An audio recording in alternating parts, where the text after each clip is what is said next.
अस्सलाम वालेकुम। Neo plus पर मैं हूं सरफराज कायम खानी और आज आपको एक मुनफरद म्यूज़ियम की सैर कराएंगे। इसी म्यूज़ियम के हवाले से डिस्ट्रिक्ट सांगड़ में बात की जाती है कि प्राइवेट म्यूज़ियम प्राइवेट इसलिए है कि हुकूमती तवज्जो इस म्यूज़ियम पर नहीं दी जा रही। न कि सिर्फ म्यूज़ियम पे बल्कि यहाँ इस म्यूज़ियम तक पहुँचने के लिए रास्ते भी हमवार नहीं हैं ताकि लोग आसानी से यहाँ पर पहुँच सकें।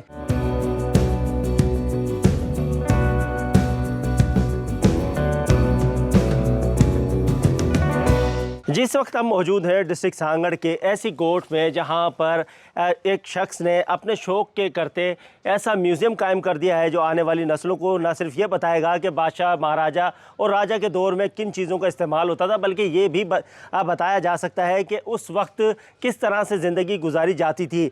ऐसा ही म्यूज़ियम है अता म्यूज़ियम, जो अपनी मदद आप के तहत 24 मुल्कों का सफ़र तय करने के बाद मुख्तलिफ़ मुल्कों से मुख्तलिफ़ कीमती अशिया को जो है लाकर अपने इस प्राइवेट म्यूज़ियम में रखा है।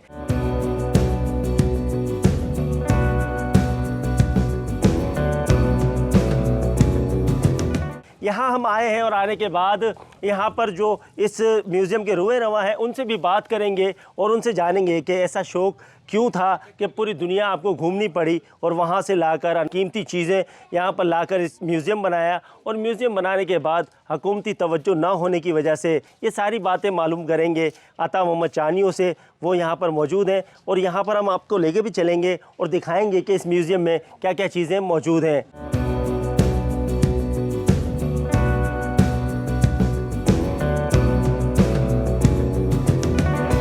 कीमती नादिर और नायाब अशिया जमा करने का शौक यकीनन बहुत महंगा होता है, लेकिन वो कहते हैं ना, शौक का कोई मोल नहीं।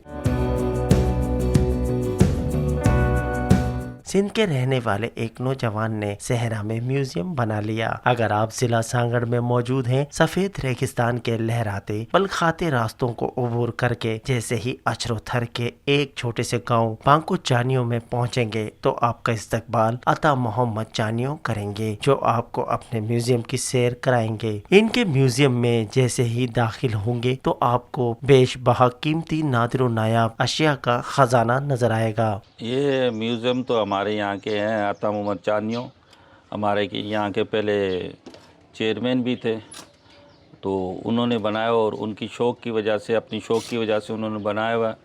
और माशाल्लाह बहुत कीमती जो सामान यहाँ पे रखा हुआ कि पाकिस्तान से नहीं बल्कि पूरी दुनिया से उन्होंने इकट्ठा किया हुआ है। और ये हमारा जो इलाका है बांको चानियों गोट है, हमारे जमायत की, ये पीर साहब पगार होगी, तो इसमें बहुत अच्छा है यहाँ पे बंदोबस्त। पर ये कि यहाँ पे रोड नहीं है, रोड की बहुत सख्त ज़रूरत है। और यहाँ पे पूरे पाकिस्तान से नहीं बल्कि बाहर मुल्क से भी लोग आते हैं घूमने के लिए। और ये बड़ी मेहनत से अता मोहम्मद ने एक एक चीज़ इकट्ठी करके यहाँ पे रखी। ये पाकिस्तान के अपने जो गवर्नमेंट के म्यूज़ियम है उन्होंने भी इतनी जो नायाब चीज़ें नहीं होगी जो अता मोहम्मद चानियों साहब ने यहाँ पर इकट्ठी करके रखी हुई है। यहाँ पे पुराने ज़माने की बंदूकें और तीर और कमान और जो कुएं का तो किसी को पता ही नहीं आज के दौर में कुआं क्या होता है, कुएं के अंदर ये नार चलते हैं, ये सब पुराने ज़माने की है। अगर हुकूमत इस पे गौर व फिक्र करे, अता मोहम्मद को कोई सहूलत दे तो बहुत अच्छी बात होगी। आने वाली नस्लों को पता पड़ेगा कि हमारे बड़े क्या चीज़ इस्तेमाल करते थे। तो सब चीज़ें माशाल्लाह यहाँ पे अता मोहम्मद ने रखी हुई है।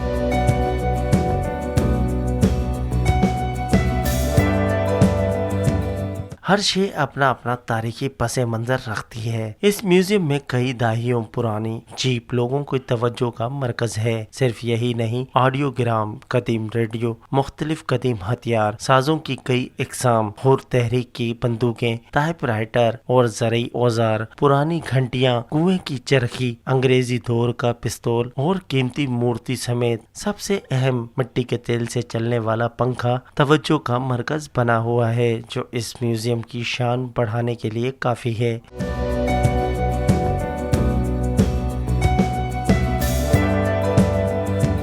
अता मोहम्मद चानियों को इस म्यूजियम को कायम किए 20 बरस बीत चुके हैं। इस दौरान वो कई ममालिक का दौरा भी कर चुके हैं। 20 साल इसको हो गए तो ये काम हो रहा है। यहाँ चीज़ मुझे पता पड़ता है कि ये चीज़ सिंध से या यहाँ इस खत्े से रिलेवेंट है तो वो मैं चीज़ें कलेक्ट करता हूँ। पंजाब, सिंध, KPK, बलूचिस्तान, यहाँ तो मेरा रहता है ना जाना। देन दुनिया और दूसरी भी घूमी है, वहाँ देखी है, वहाँ की उनकी सकाफ़त, उनका कल्चर, उनका उठना बैठना, उनके म्यूज़ियम्स। उसके बाद मुझे भी ये एहसास हुआ कि हमारी चीज़ें भी, उनका भी कलेक्शन हो।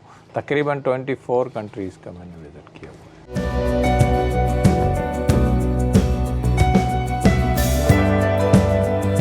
अता मोहम्मद चानियों को अपना म्यूजियम बनाने के लिए हुकूमत की इमदाद की भी ज़रूरत नहीं। अब मेरा ये इश्क है, मैं ये कहूँ कि गवर्नमेंट मुझे सपोर्ट करे, मैं ये भी मेरी गलत बात है, ठीक है ना। तो मैं चाहता हूँ कि मैं एक मिसाल बनूँ, मैं अपने लोगों का जो काम करते हैं, जो पेमेंट लेके बाद काम करते हैं, उनको मैं उनके लिए भी मिसाल बनूँ कि भाई काम ये होता है। बहरहाल कोई कंपटीशन में तो मैं नहीं हूँ, मैं चाहता हूँ कि मेरा ये जो इश्क है वो चलता रहे, बस ये मेरा काम है। अता मोहम्मद चानियों का ये म्यूजियम सहरा में गुलजार की हैसियत रखता है, जहाँ सदियों पुराने विरसे को महफूज किया गया है। हमारे ये गांव के करीबी और जो दोस्त यार आते हैं, हम यहाँ पर लेकर आते हैं इनको कराची से एंट्री, और जितने भी पाकिस्तानी इलाके हैं। ये एक नया चीज़ है, ये यहाँ पर आपको आओगे तो आप आज से 100 साल पहले जो चीज़ें इस्तेमाल होती थी यहाँ पे आप देखोगे, वो आपको माहौल मिलेगा, वो चीज़ें मिलेगी, उसको एक देख के एक दिली सुकून मिलता है। और जो यहाँ के जो म्यूज़ियम के जो हैं अता चानियों साहब, इन्होंने बड़ी मेहनत की है और एक एक चीज़ जो है ना इन्होंने कलेक्ट करके सारे जो सिंध की सखावत और सिंधी जो सखावत की जो चीज़ें थी वो सब एक जगह पे इकट्ठा करके आवाम के लिए बहुत सहूलत कर दी है। और जो दोस्त यार आते हैं वो बहुत खुश होते हैं, यहाँ पे जो चीज़ें देखते हैं वो हमने कभी सोचा भी नहीं था ऐसी होगी। जो शुरुआत से जो चीज़ जंग के लिए इस्तेमाल होती थी वो भी यहाँ पे आपको मिलेगी।